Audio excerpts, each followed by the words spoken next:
ए बउआ बउआ लक्ष्मी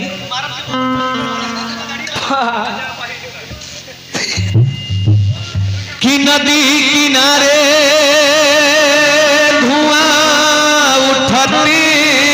बा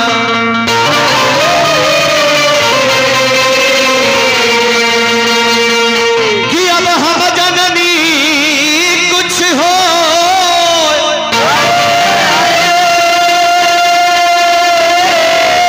जे करे खातिर भइनी जोगिनिया अब उहे जरती मती हो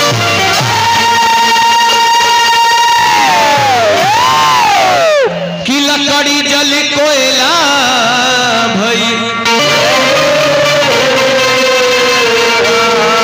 कि अब कोयला जल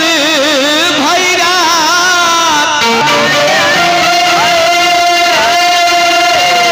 मैं बिरहन ऐसे जली कि कोयला भई न के महीना बा बबुआ बबुआ दिन भर खेत में कट के कटनी क के आइल बाड़े जब राती का सूत गइल बाड़े जागत नहीं खरारू जबरदस्ती खोद के जगावतिया चैत के कवित के भाव किया रे थाकल खेदाई अरे अलसाइल हो बलमुआ के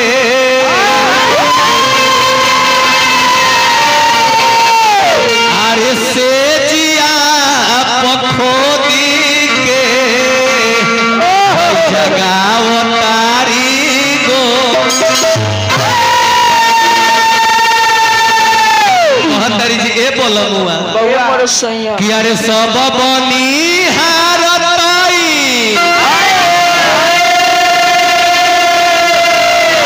तैयार होके जाए लगले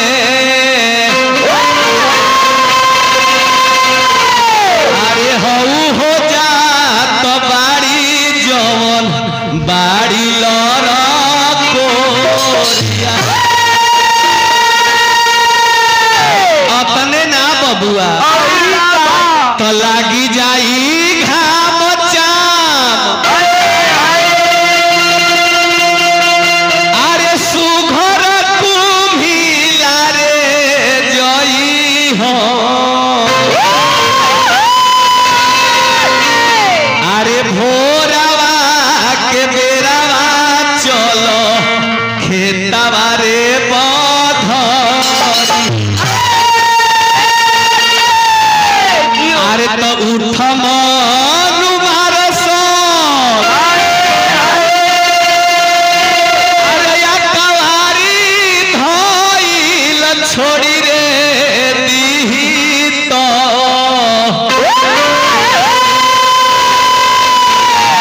बोलेला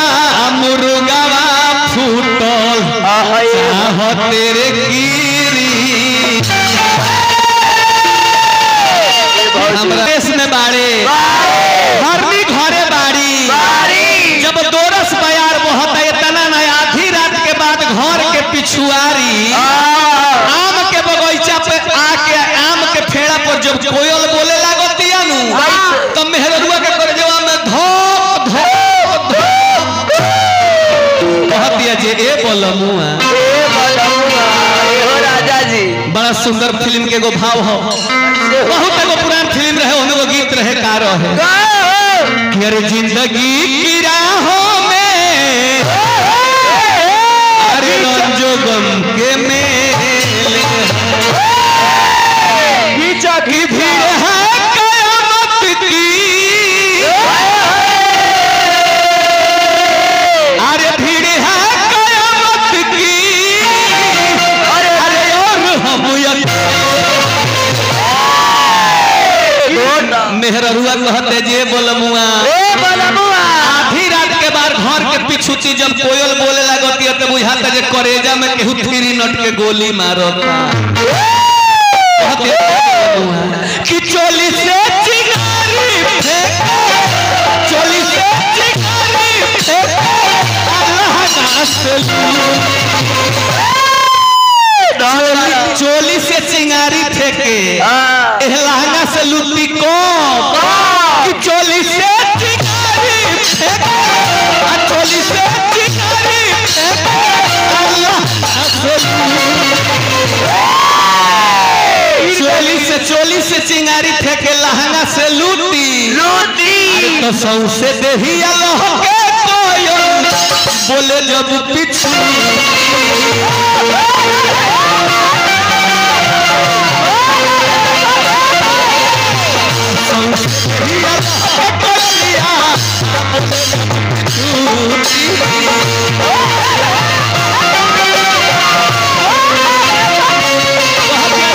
आखी के सोझा रही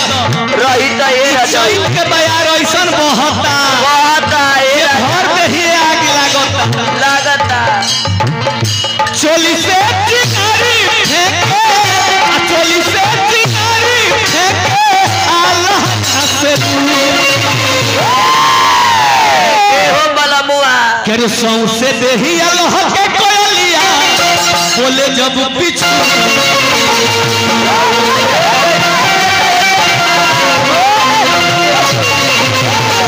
सौसे देही अल्लाह के कोयलिया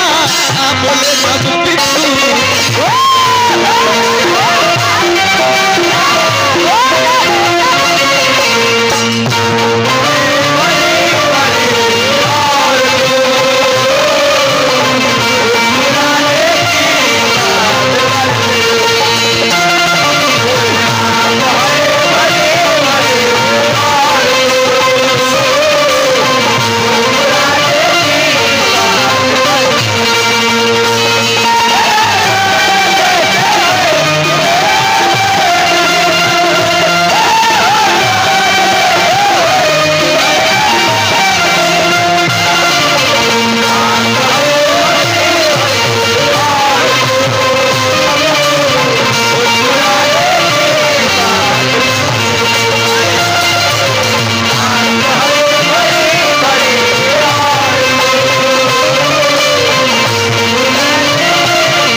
फागुने में घरे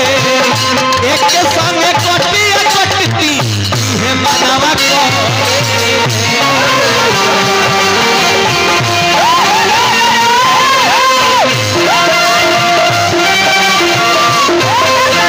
भाई हमारा शिबू साहु जी 1 नंबर वार्ड से पुरस्कार दिले बानी भगवान से मंगल के कामना बा लक्ष्मी तनी मुर्गी देखई हो संजी सब बाहरा से घरे एक संग कटती इहे मानव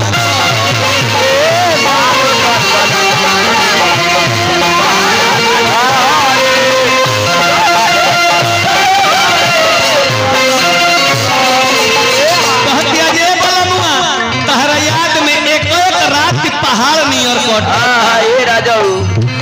याद में बितता रतिया रोज घूटी याद में बितता रतिया रोजे घूटी यार याद में बितता रतिया रोज घूटी यार सौसे देही अल्लाह के कोयलिया बोले जब पिछू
राजा जी औरत रहतिया जी राजा जी ए ओ सोना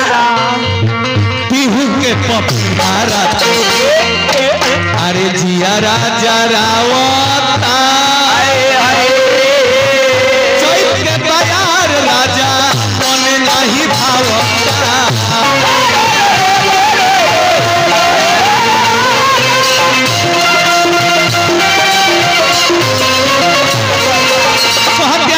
भोर के बेरा में जब पपिहा आके पीछे पीहू पीहू बोले लगता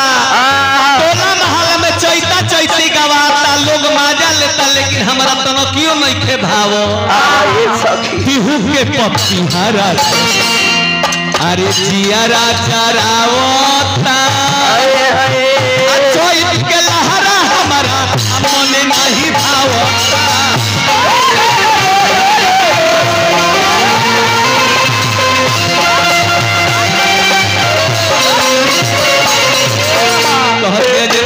बिरह में रोज गिरह मारतानी बिरह के जो कहिया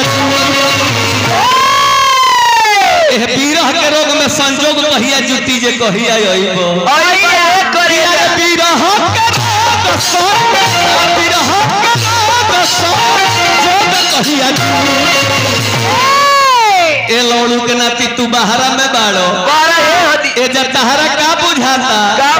यार सौंसे देही अल्लाह के कोयलिया बोले जब अब बोले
अंतिम लाइन में मेहरदुआ कहते जी बोलमुआ ए बालमुआ अरे गौना करा के गइल तहरा 1 साल हो गई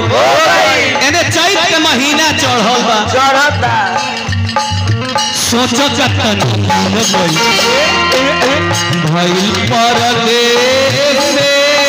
ए हो करे जाओ मास्टर मुना के याद हर घड़ी ले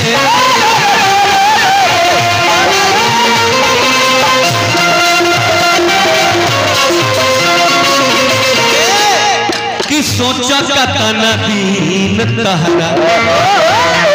अरे गइल परदेश से आए आए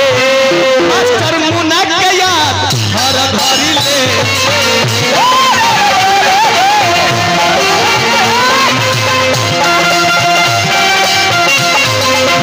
कहके जे सुन ए रोग के दवाई मनु मार्शल देते रहे रोग दवाई से ना ठीक होई रूम पर चला ठीक हो जाए माहुरो के मनु पर चली माहुरो के मनु माहुरो के मनु मार्शल गिर गई यार सौंसे देही अल्लाह के कोयलिया बोले जब पैछूती सौंसे देही अल्लाह